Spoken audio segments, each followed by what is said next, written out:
ಎಲ್ರಿಗೂ ನಮಸ್ಕಾರ. ನಮ್ಮ ಅಡುಗೆ ಚಾನಲ್ಗೆ ಸ್ವಾಗತ. ಬೆಳಗ್ಗೆ ಸಮಯ ಇಲ್ಲದಿದ್ದಾಗ, ಟೈಮ್ ಇಲ್ಲದಿದ್ದಾಗ ಅತ್ಯಂತ ಸುಲಭವಾಗಿರೋ ವಿಧಾನದಲ್ಲಿ ಹಿತಕಿದ ಅವರೆಕಾಳಿನ ಸಾರು ಯಾವ ರೀತಿ ಮಾಡೋದು ಅಂತ. ಹಿತಕಿದ ಅವರೆಕಾಳಿನ ಸಾರನ್ನ ಕುಕ್ಕರಲ್ಲೇ ಡೈರೆಕ್ಟಾಗಿ ಮಾಡ್ಕೊಳ್ತಾ ಇದ್ದೀನಿ. ಇದರಿಂದ ಬೇಗನೆ ಮಾಡ್ಕೋಬೋದು, ಕೆಲಸ ಕೂಡ ಕಡಿಮೆ ಆಗುತ್ತೆ.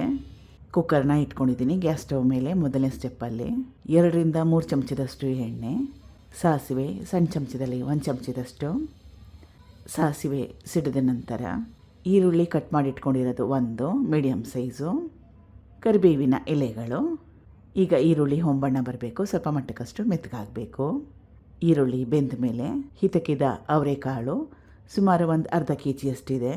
ಹೇಳಿರೋ ಕ್ವಾಂಟಿಟಿಯಲ್ಲಿ ಮಾಡಿಕೊಂಡ್ರೆ, ಅಂದರೆ ಅವರೆಕಾಳನ್ನ ಎಲ್ಲ ಹಿದ್ಕಿದ ಮೇಲೆ ಸಿಪ್ಪೆ ಎಲ್ಲ ತೆಗೆದು ಹಿದ್ಕಿದ ಮೇಲೆ ಅರ್ಧ kg ಅಷ್ಟಿದೆ. ಹೇಳಿರೋ ಕ್ವಾಂಟಿಟಿಯಲ್ಲಿ ಮಾಡಿಕೊಂಡ್ರೆ ಸುಮಾರು ಒಂದು 4 ಜನಕ್ಕೆ ಒಂದೊತ್ತಿಗೆ ಸಾಕಾಗುತ್ತೆ. ಆಲೂಗಡ್ಡೆ 1/4 kg. ಆಲೂಗಡ್ಡೆನ ತೊಳೆದು ಸಿಪ್ಪೆನ ತೆಗೆದು ನೀರಲ್ಲಿ ಹಾಕಿಟ್ಟಿದ್ದೆ, ಕಲಿಸ್ಕೋಬೇಕು.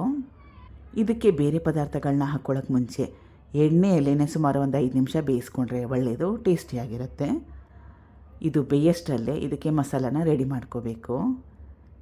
ಬಾಣಲೆ ಇಟ್ಕೊಂಡಿದ್ದೀನಿ ಮಸಾಲೆಗೋಸ್ಕರ. ಎಣ್ಣೆ 1ರಿಂದ 2 ಚಮಚದಷ್ಟು, ಜೀರಿಗೆ ಸಣ್ಣ ಚಮಚದಲ್ಲಿ 1 ಚಮಚದಷ್ಟು, ಕಟ್ ಮಾಡಿ ಇಟ್ಕೊಂಡಿರೋ ಈರುಳ್ಳಿ 2 ದೊಡ್ಡ ಈರುಳ್ಳಿನ ಉಪಯೋಗ ಮಾಡ್ತಾಯಿದ್ದೀನಿ, ಕರಿಬೇವಿನ ಎಲೆಗಳು. ಈರುಳ್ಳಿ ಹಾಕೊಂಡ್ಮೇಲೆ 2ರಿಂದ 3 ನಿಮಿಷ ಚೆನ್ನಾಗಿ ಬಿಸಿ ಮಾಡಿಕೊಂಡ್ರೆ ಸಾಕಾಗುತ್ತೆ. ತೀರಾ ಮೆತ್ತಗಾಗೋವರೆಗೂ ಬೇಯಿಸ್ಕೊಳ್ಳೋ ಅವಶ್ಯಕತೆ ಏನಿಲ್ಲ. ಈಗ ಈರುಳ್ಳಿ ಬೆಂದಿದೆ. 1 ಟೇಬಲ್ ಸ್ಪೂನಷ್ಟು ಗಸಗಸೆ, ಹಸಿ ತೆಂಗಿನಕಾಯಿ ಚೂರುಗಳು, ದೊಡ್ಡ ತೆಂಗಿನಕಾಯಲ್ಲಿ ಅರ್ಧ ಹೋಳಷ್ಟನ್ನ ಉಪಯೋಗ ಮಾಡಿದ್ದೀನಿ. ಕಾಯಿ ಚೂರುಗಳನ್ನ ಹಾಕೊಂಡ್ಮೇಲೆ ಮತ್ತೊಮ್ಮೆ 1 ನಿಮಿಷ ಬಿಸಿ ಮಾಡಿಕೊಂಡ್ರೆ ಸಾಕಾಗುತ್ತೆ. ಗ್ಯಾಸ್ ಸ್ಟವ್ನ ಆಫ್ ಮಾಡ್ಕೊಂಡಿದ್ದೀನಿ. ರುಬ್ಕೊಳ್ಳೋಕೆ ಮುಂಚೆ ಈ ಪದಾರ್ಥಗಳು ತಣ್ಣಗೆ ಆಗಬೇಕು. ರುಬ್ಕೊಳ್ತಾ ಇದ್ದೀನಿ. ಇದು ಹೋಮ್ ಮೇಡ್ ಸಾರಿನ ಪುಡಿ. ಸುಮಾರು 1ರಿಂದ 1.5 ಟೇಬಲ್ ಸ್ಪೂನಷ್ಟು, ಹಣ್ಣಾಗಿರೋ 2 ನಾಟಿ ಟೊಮೆಟೊ, ಸ್ವಲ್ಪ ನೀರು. ಮುಚ್ಚಳನ ಮುಚ್ಚಿ ಚೆನ್ನಾಗಿ ನುಣ್ಣಗೆ ರುಬ್ಕೋಬೇಕು. ರುಬ್ಕೊಂಡಿದ್ದಾಗಿದೆ. ಅವರೆಕಾಳು ಆಲೂಗಡ್ಡೆ ಕೂಡ ಸುಮಾರು ಒಂದು 5ರಿಂದ 6 ನಿಮಿಷ ಎಣ್ಣೆಯಲ್ಲೇ ಬೇಯಿಸ್ಕೊಂಡಿದ್ದೆ.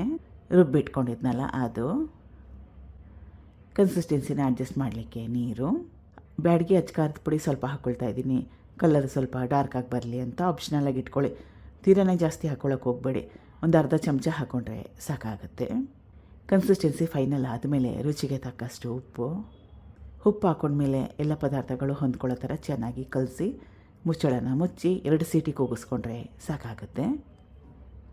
ಕುಕ್ಕರಾಗಿ ತಣ್ಣಗಾದ್ಮೇಲೆ ಹಿತಕಿದ ಅವರೆಕಾಳಿನ ಸಾರು ಅಥವಾ ಹಿತಕಿದ ಅವರೆಕಾಳಿನ ಸಾರು ರೆಡಿಯಾಗಿದೆ.